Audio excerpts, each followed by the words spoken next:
Hey all, this is a very special half hour, actually 36-minute early episode of Writing Daily. This is Devin Galaudet. I'm the editor-in-chief of In the Know Traveler, MFA in creative nonfiction, and the author of the upcoming memoir, 10,000 Miles with My Dad, Father's Ashes. Welcome. Before I get into today's topic, which is going to be all about guest posting, there's a specific element that I kind of wanted to dive into today because it's sort of like a direct line from what we did yesterday. I just wanted to say, because I've gotten a number of people, so that's my cat. I'm going to close the door on that cat, who's actually a lovely animal, but who is really upset that his sister is somewhere else. So he may be jumping in here in a minute, but that all said, again, unshaven, plaid, again, do I own another style of shirt? Anyway, let's get into what's happening today. And so we were talking yesterday about guest posting and all sort of the mistakes people make to not get their guest posts be published, seen, link backs, all the things that you want from a guest post by making some real crucial mistakes. If you haven't seen it, check out yesterday's show. I will try to put a link here so you can find it. But I think probably more importantly is that I wanted to kind of get into this idea of what is called an evergreen story. And it's something that kind of, in terms of article writing, crosses the gamut of stuff, in terms of topics. I mean, it's everywhere in travel, but I think in all kinds of places. And they're frequently sort of like lists, things that you're going to see over and over again. So, as an example, most guest posts that I will receive will be offering titles that are something like 7 things to do while you're in Paris.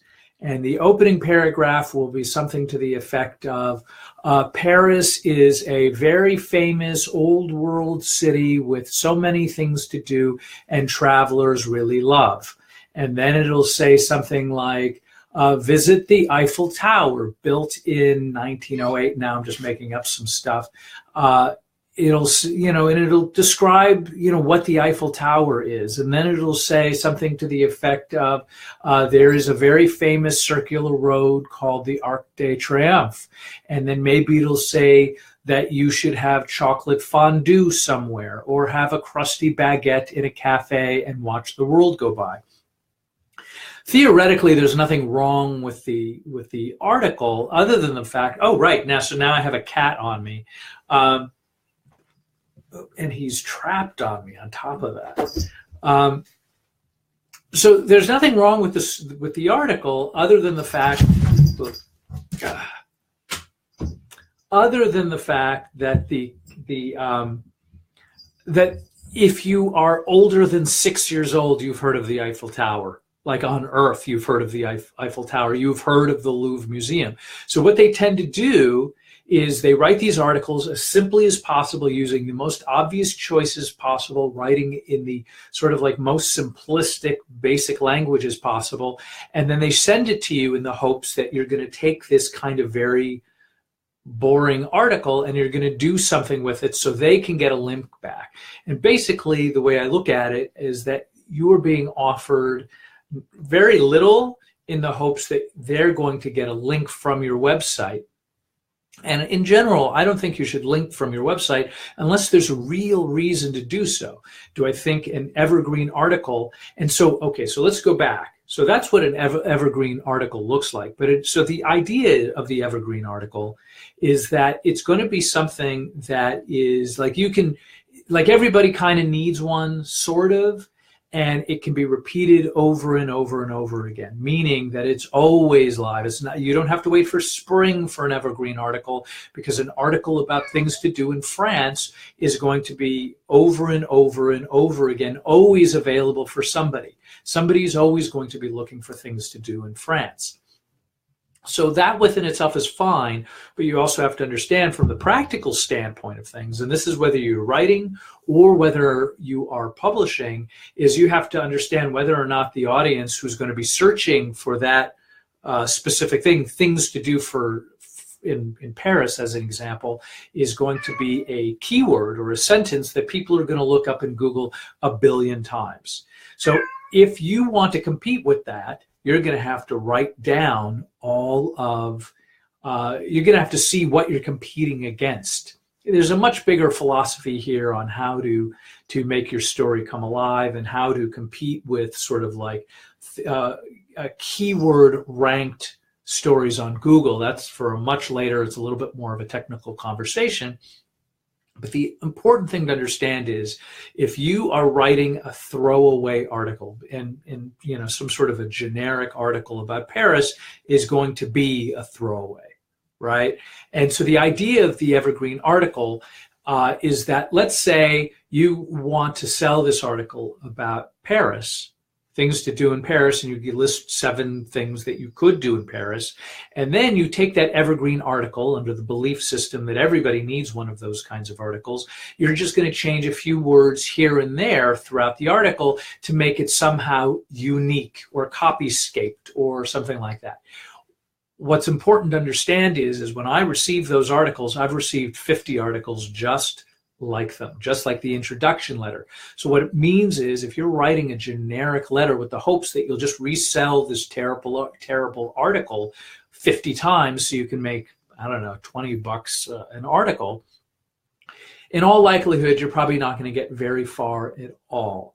So you're probably better off as a writer writing a really personal travel article, because then you know it's going to be unique. Your perspective is going to be unique. That means you're going to put forth more effort into it. And that also means there's a much, much higher likelihood that you're going to be able to sell that article to a site that is going to be something that you're going to want on your resume.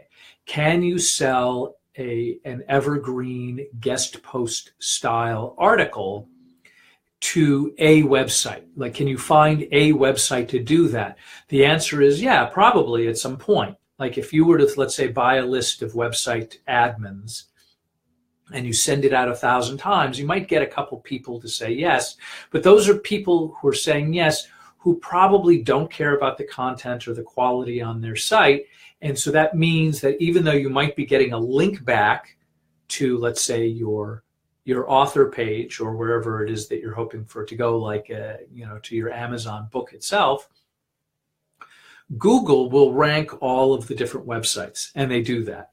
So what that means is if your site that you're getting the link from is a terrible site and Google kind of recognizes it as such, then your link back is actually of little or no value. And if anything, if you have enough bad links from bad websites, Google will actually then bury that link, meaning it will help you not at all. So be conscious if you want to go with the guest post route and you want to go with an evergreen style article, what you're going to want to do is not write the most obvious thing. You're going to have to go out of your way to kind of, especially if you're going to, like as an example, In the No Traveler has been around now for 13, we're closing in on 14 years, well, 2002.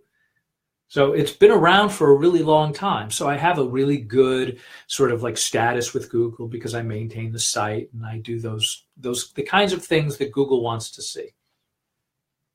But it also means that I get to be much more selective because I get lots of people writing us articles all the time. And that's not including sort of like the guest post evergreen style articles.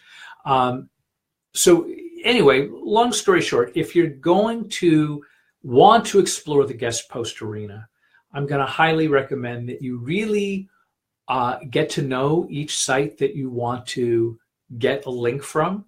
Find out whether or not that they're even worth your trouble. So make sure that you have a good site that's been updated recently with regular content flowing in that is attractive and pretty, because Google is going to look for all of those kinds of things. And then when you submit something, you want to make sure that the site itself has a submission guidelines, that you're following their rules, and then the article that you ultimately submit is your best effort. Because if it's not your best effort, I guarantee you, like even though In the No Traveler is, by comparison, It's not orbits. It's not some, megalithic travel site, but it's a good, well-respected site. If you're going to submit something to me, I'm going to know in 2 sentences whether or not I should even be bothered responding to your submission efforts. So put forth your best effort in your writing always, because in the long run, each article may take you longer to write, but it's also going to mean that the likelihood that you're going to get published is going to go exponentially up. So keep that in mind, whether you go this guest post route for self-promotion. And for evergreen articles, find an angle or a niche that is going to be sort of something that's going to carry a little bit more weight and a little bit more depth than sort of like the standard articles that most people see on low-quality sites, which is things to do in Paris, eating crackers in a cafe and watching the world go by is the most cliche idea of all time. So don't go there, and don't talk about your breathtaking vistas, and don't talk about, nestled in a mountain, using words that in the sort of the travel world have been used over and over and over again. This is also true. Matter of fact, we may talk about how you can actually use these things to start really breaking in the industry and start receiving perks. But we're going to save that for a future story. As always, please give us a like, a thumbs up, a wow button if you're seeing us on Facebook. Follow me on Twitter, and go to devingallaudet.com. I've given you the in the description here, I have given you the link. And join me. We talk about writing every single day. And if you ask a question, I respond.